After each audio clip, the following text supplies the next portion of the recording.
Orang yang beriman kepada Rasulullah pasti dia beriman kepada Allah.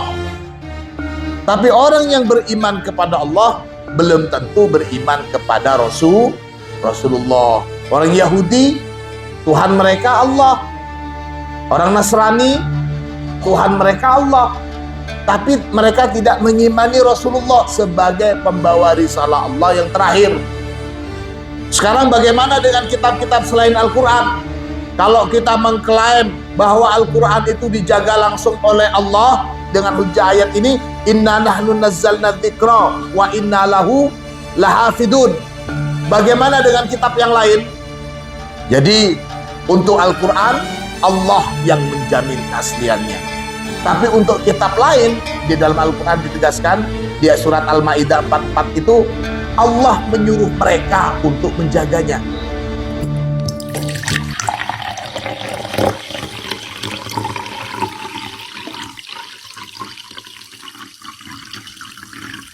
Bismillahirrahmanirrahim. Alhamdulillahirabbil alamin. Allahumma salli ala sayyidina Muhammadin al-Fatih lima ughliq wal khatim lima sabaqa nasiril haqqi bil haqqi wal hadi ila siratikal mustaqim wa ala alihi haqqa qadrihi wa miqdarihil azim. Rabbi shrah li sadri wa yassir li amri wahlul 'uqdatam min lisani yafqahu qawli, amma ba'du. Anak-anakku sekalian, segenap santri Al-Munawwariyah rahimakumullah. Amin.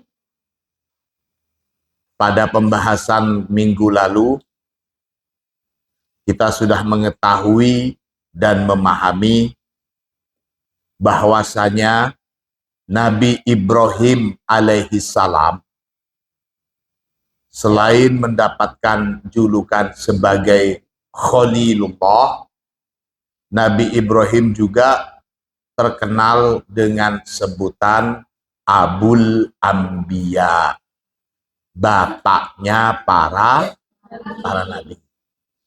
Maka agama-agama samawi, baik Yahudi juga Nasrani, semuanya mengaku sebagai ajaran yang meneruskan ajarannya Nabi Ibrahim. Dan mereka mengakui, bahkan mengklaim kalau Ibrahim itu, katanya orang Yahudi, adalah seorang Yahudi. Kalau katanya orang Nasrani, Nabi Ibrahim itu adalah seorang Nasrani. Atas dijawab, bagaimana mungkin Ibrahim itu Yahudi ataupun Nasrani, sementara kitab atau ajaran mereka itu turun jauh setelahnya Nabi Ibrahim. Jadi mengaku-ngaku. Maka Allah Subhanahu wa taala menegaskan di dalam Ali Imran 68, A'udzubillahi minasyaitonir rajim. Bismillahirrahmanirrahim. Inna awlan nasi bi Ibrahim lalladhina taba'uhu wa hadan nabi walladhina amanu wallahu waliyul mu'minin. Kaitannya dengan siapa yang paling dekat dengan Nabi Ibrahim, Allah tegaskan, inna awlan nas, sesungguhnya yang paling dekatnya orang, artinya orang-orang yang paling dekat bi Ibrahima dengan Ibrahim itu, lalladzina, sungguh orang-orang, ittaba'u, yang mengikuti siapa alladzina, hu pada Ibrahim, wahadan nabiyyu, dan termasuk aulan nas di sini wahadan nabiyyu, dan juga nabi ini, maksudnya Nabi Muhammad, walladzina amanu, dan orang-orang yang beriman. Di sini tentunya beriman kepada Nabi ini. Orang yang beriman kepada Rasulullah pasti dia beriman kepada Allah. Tapi orang yang beriman kepada Allah belum tentu beriman kepada Rasulullah. Orang Yahudi, Tuhan mereka Allah. Orang Nasrani, Tuhan mereka Allah. Tapi mereka tidak mengimani Rasulullah sebagai pembawa risalah Allah yang terakhir. Maka tentu cakupan orang yang beriman di sini adalah mereka yang beriman kepada Allah dan kepada Rasulullah, yakni Nabi Muhammad sallallahu alaihi wasallam. Wallahu, dan adapun Allah, waliyul mu'minina, ialah penolong atau pelindung bagi orang-orang mukmin. Penegasan kalau yang paling dekat dengan Nabi Ibrahim adalah mereka yang mengikuti ajaran Nabi Ibrahim. Dan tentunya juga Nabi ini, yakni Rasulullah, dan orang-orang yang beriman kepada Nabi ini, yakni Nabi Muhammad. Alhamdulillah, kita mudah-mudahan masuk golongan walladzina amanu di sini. Amin, Allahumma amin. Lianna Ibrahim alaihi salam, karena sesungguhnya Ibrahim alaihissalam itu huwa abul anbiya. Nabi Ibrahim itu adalah bapaknya para nabi. Falidzalika, oleh karena itulah, idda'at, mengaku-ngaku, al-yahudu, siapa orang-orang Yahudi, annahu, bahwasanya Ibrahim, karena telah ada siapa Ibrahim, Yahudian, ialah seorang Yahudi. Wan Nasoro, dan juga orang-orang Nasrani, yakni mengaku-ngaku, annahu, bahwasanya Ibrahim, karena telah ada siapa Ibrahim, Nasronian, ialah seorang Nasrani. Wa akhbaro, dan telah mengabarkan, telah memberitahu, Allahu Ta'ala, siapa Allah Ta'ala, anhum, tentang mereka, tentang pengaku-ngakuan mereka. Bagaimana omongan orang Yahudi dan orang Nasrani ini, qailan, dengan firman Allah, seraya berfirman begitu, wa qalatil yahudu laysatin nasara ala syai'in wa qalatin nasara laysatil yahudu ala syai'. Wa qalat, dan telah berkata, al-yahudu, siapa orang-orang Yahudi, laysatin nasara ala syai', orang-orang Nasrani itu enggak ada apa-apanya. Wa qalatin nasara, dan orang-orang Nasrani telah berkata, laisatil yahudu ala syai', orang-orang Yahudi itu enggak ada apa-apanya. Di sini mengisyaratkan bagaimana orang Yahudi melecehkan atau menghina orang Nasrani, dan sebaliknya orang Nasrani juga melecehkan dan menghina orang Yahudi. Mereka sama-sama saling mengklaim paling benar, paling dekat dengan Nabi Ibrahim.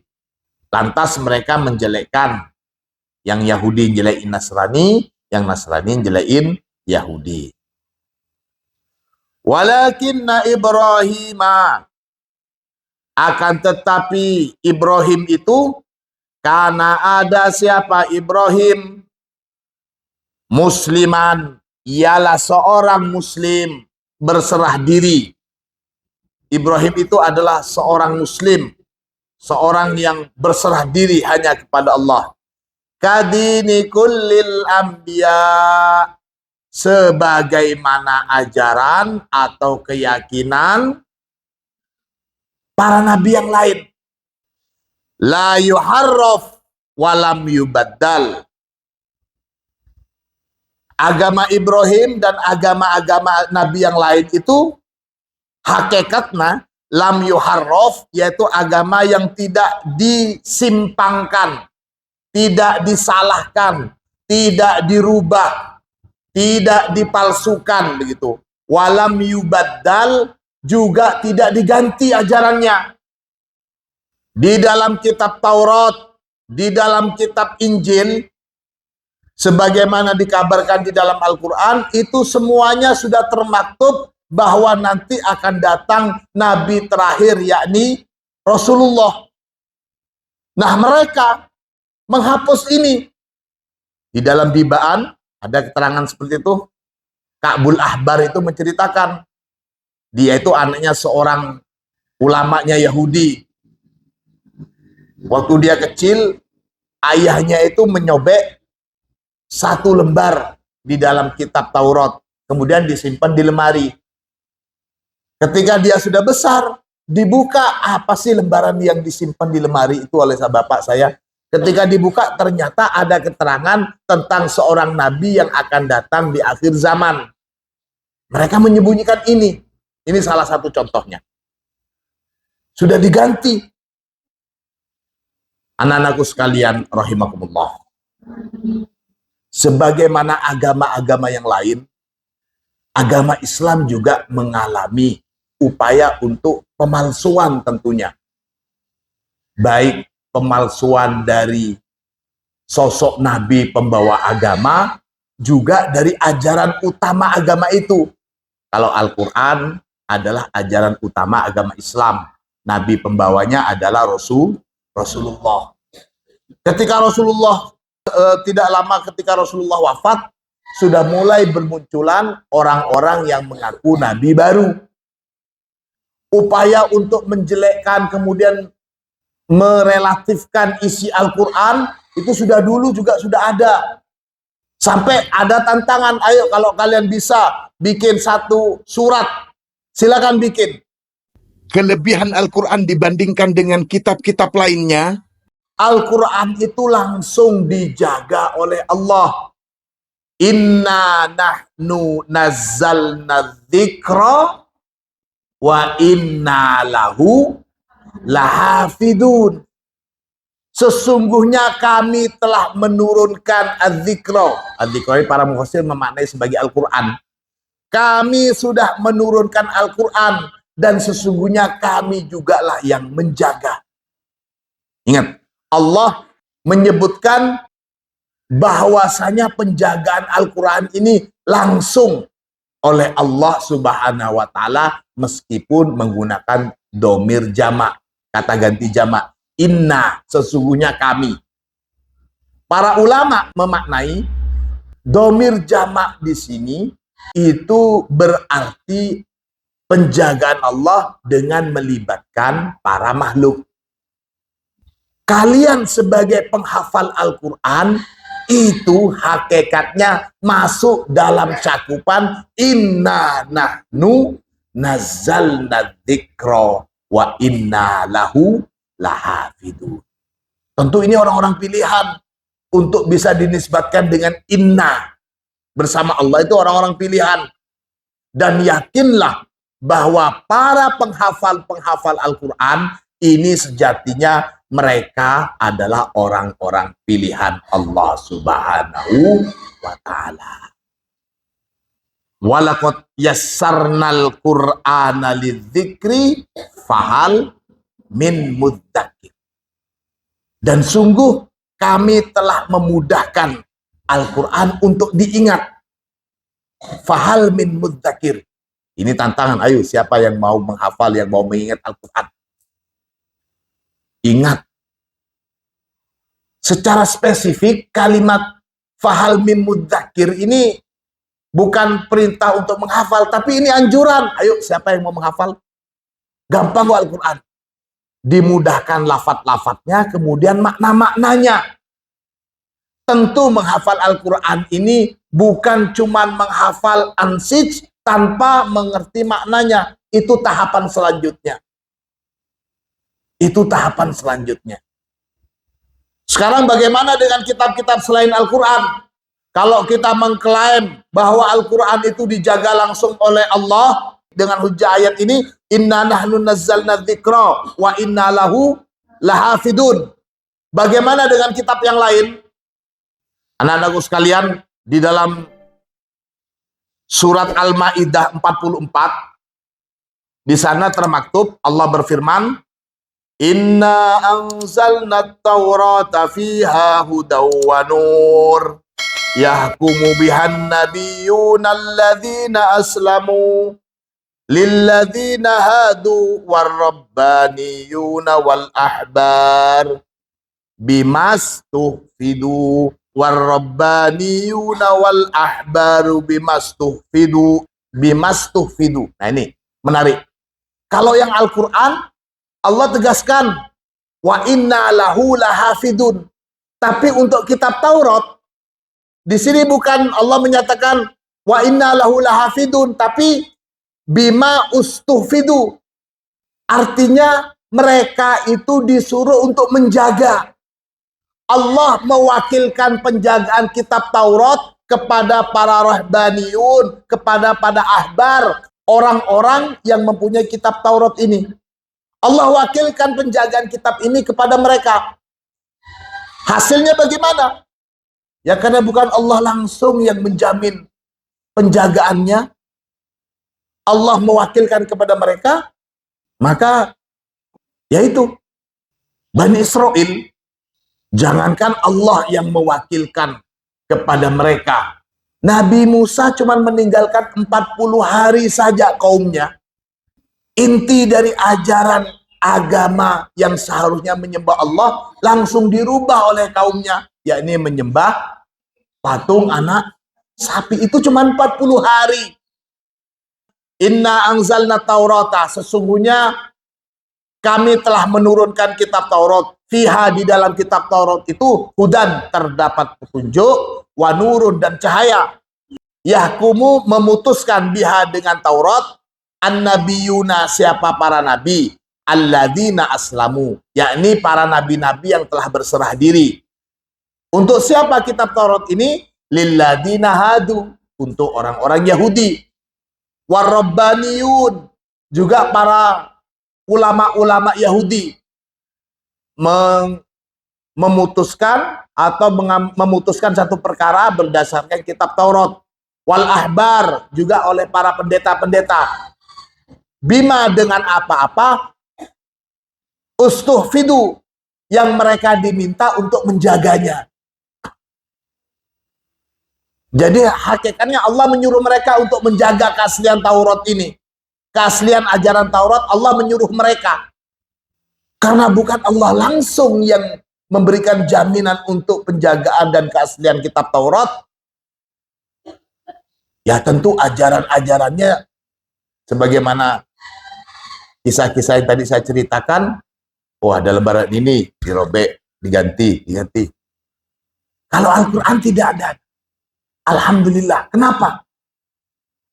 Ini dikatakan Al-Quran itu mudah untuk diingat dan dihafal. Setelah Rasulullah wafat, ketika terjadi perang di zamannya Abu Bakar, banyak para penghafal Al-Quran. Maksudnya penghafal di sini pada waktu itu mereka yang menjaga bacaan-bacaan Al-Quran. Orang yang menghafal Al-Quran itu sejatinya dia yang menjaga bacaan Al-Quran. Menjaga bacaan Al-Quran. Dia adalah tentara-tentara Allah. Secara spesifik mungkin tidak ada perintah dari Allah atau dari Rasulullah untuk menyuruh kita, menyuruh umatnya menghafal Al-Quran. Secara spesifik tidak ada. Ayo hafalin. Jadi ini bisa menjadi jawaban apa gunanya menghafal Al-Quran. Nggak diperintah, yang diperintah itu kan membaca, ikro. Nggak ada ikhfat. Memang secara hakikat tidak ada perintah. Karena kalau sampai diperintahkan, maka itu sifatnya wajib. Rasulullah adalah Nabiur Rahmah. Jangankan untuk menghafal Al-Quran, bahkan untuk mewajibkan siwak sebelum sholat saja, Rasulullah pikir-pikir, nggak tega. laula an asyqa ala ummati La amartuhum bisiwak. inda kulli salatin. Kalau enggak memberatkan umatku, niscaya saya akan menyuruh mereka untuk bersiwak setiap kali akan sholat. Itu siwak saja. Itu siwak saja. Tapi sekarang orang-orang yang mau mengambil sunnah Nabi, meskipun tidak disuruh oleh Rasulullah, umat Islam banyak yang siwak. Apakah ini melanggar perintah? Ya tidak. Yang harus kita lihat, Rasulullah tidak mewajibkan siwak karena gak tega, kasihan kalau siwak saja dianggap sebagai satu kewajiban. Sholat tarawih, Rasulullah pada malam pertama Ramadan sholat tarawih, malam kedua sholat, kemudian selanjutnya Rasulullah nggak sholat. Lantas sahabat tanya, kenapa nggak sholat tarawih ya Rasulullah? Wah, kalau setiap malam saya melaksanakan sholat tarawih bersama kalian, saya khawatir nanti sholat tarawih ini dianggap sebagai satu kewajiban. Yang disuruh adalah membaca, kemudian dia menghafal. Apakah ini juga melanggar? Ya bukan. Tapi kenapa kok banyak yang menghafal? Tentu karena posisi atau derajat orang yang memiliki hafalan Al-Quran, seorang hafid dan hafidoh, kedudukannya di sisi Allah kelak itu sangat mulia. Dikatakan Rasulullah bersabda, man yaqra'ul Qur'an wa huwa hafidun lahu ma'as safaratil kiramil bararah. Orang yang membaca Al-Quran wa huwa hafidun lahu, dan dia menjaga bacaannya. Kalau sudah yang dia dengar alhamdulillahi rabbil alamin, yaitu dijaga. Dia tidak akan merubah alhamdulillahi rabbul alamin. Yang dia dapat, yang dia dengar itu dijaga. Makanya diistilahkan sebagai hafidul Quran.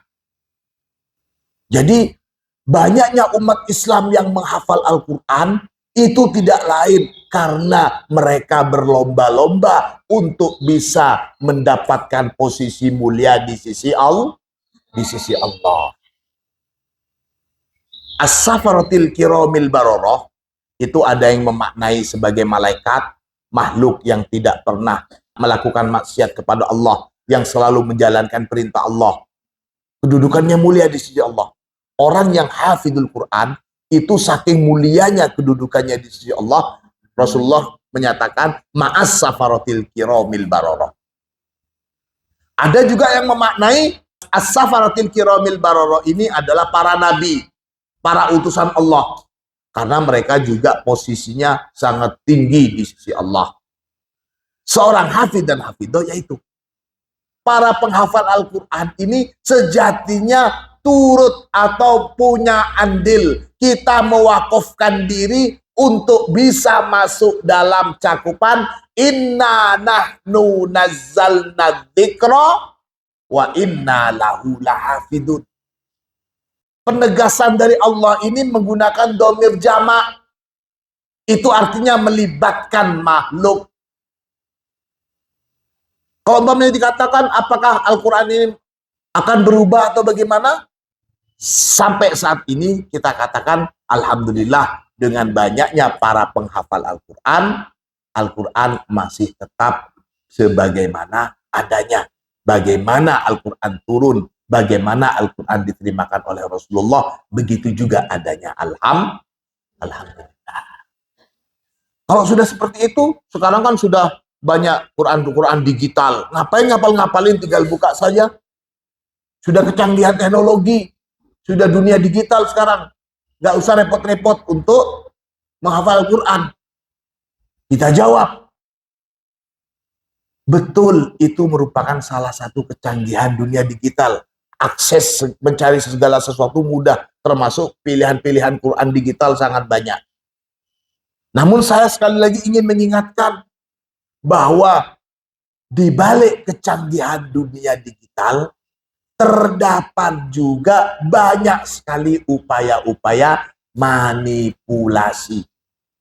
Sekarang mudah sekali badannya orang ini kemudian kepalanya orang lain. Bisa apa enggak? Merubah kata-kata, merubah huruf, merubah harokat. Sangat mudah sekali. Bagi orang yang tidak bisa menjaga bacaannya, dalam artian tidak menghafal Al-Quran, orang yang tidak bisa, yang tidak punya penjagaan bacaan Quran, dia akan sangat mudah sekali untuk tertipu.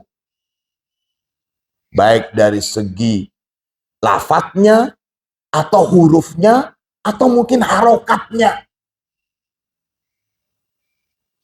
Dan banyak itu penemuan-penemuan perubahan kalimat atau lafadz di dalam satu bacaan ayat-ayat. Selama ini terjaga. Karena ketika sudah ada satu, oh ini kok rasanya kok berbeda ya. Kok lain. Dicek dengan yang lain, oh ternyata lain. Nah setelah lain baru diviralkan. Ini awas, ini ada perubahan, ini ada yang berubah. Nah terus begitu. Ini nak. Jadi untuk Al-Quran, Allah yang menjamin keasliannya. Tapi untuk kitab lain, di dalam Al-Quran ditegaskan, di surat Al-Ma'idah 44 itu, Allah menyuruh mereka untuk menjaganya. Bimastuhfidu. Seharusnya mereka itu menghafal Tauratnya. Dihafal bacaan Tauratnya itu. Dan sampai saat ini belum pernah ada orang yang bisa menghafal kitab Taurat dan Injil. Kalau kitab Al-Quran banyak. Kalau Al-Quran banyak. Mereka ketika diskusi, kenapa kok nggak ada yang menghafal kitab di Injil atau Taurat? Jawaban mereka diplomatis. Ya karena kita diperintahkan untuk menjalankan ajarannya, kita diperintahkan untuk menerapkan apa-apa yang ada di dalam kitab, Alkitab, tapi kita tidak diperintahkan untuk menghafal. Sejatinya, kalau kita mau meneruskan omongan mereka, mereka itu sebenarnya diminta untuk menghafal. Bima ustuhfidu. Ini. Sebenarnya mereka disuruh untuk menghafal. Tapi mereka nggak mau. Dan sampai saat ini nggak ada yang menghafal. Untuk Al-Quran, secara dohir memang tidak ada perintah langsung untuk menghafal. Tapi karena Allah menjamin keaslian Al-Quran, karenanya Allah mudahkan untuk orang-orang yang menghafal Al-Quran dan yang mau menghafalnya. Jadi intinya di sini orang-orang yang mau. Kata-kata mau di sini tentu terdapat banyak rintangan. Karena kemauan seseorang itu ya samalah dengan keimanan. Yazidu wa yankus. Sekarang kita ingin makan ini. Tapi setelah makan ini terus, kok sepertinya bosen ya. Pengen makan ini, pengen itu. Itu sifat manusia. Maka di sini butuh motivasi, butuh semangat, butuh penciptaan suasana untuk terus menjaga kemauan atau menjaga hasrat serta keinginan kita ini dalam menghafal atau menjaga bacaan Al-Quran. Allahumma sholli ala Muhammad. Ini kana musliman kadini kullil anbiya lam yuharraf wa lam yubaddal. Wahwa, dan adapun agamanya semua para nabi itu dinut tauhidil kholis, ialah agama tauhid al-kholis yang murni. Warayatut tauhidi, dan adapun panji tauhid, mahamalat, tidaklah hamalat membawa ha pada royatut tauhid ummatun, apa satu umat pun min ba'dihi, setelah Ibrahim, illal ummatul islamiyatu, kecuali umat Islam. Hanya umat Islam yang saat ini membawa panji tauhid. Nasrani tentu dengan trinitasnya mereka.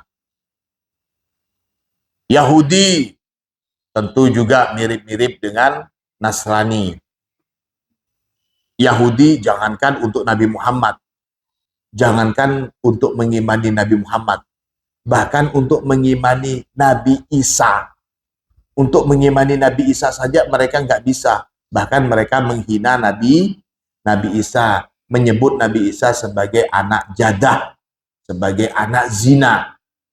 Apalagi ke Nabi Muhammad, di mana selisihnya antara Nabi Isa dengan Rasulullah itu berapa tahun? Nabi Isa dengan Rasulullah selisihnya berapa tahun? 620 tahun. Antara Nabi Isa dengan Nabi Musa 1900. Antara Nabi Musa dengan Nabi Ibrahim 900 tahun. Antara Nabi Ibrahim dengan Rasulullah 3000-an lebih. Fahum, maka adapun ummatul Islamiyah, aulan nasi, ialah orang-orang yang paling dekat bihi, dengan Nabi Ibrahim.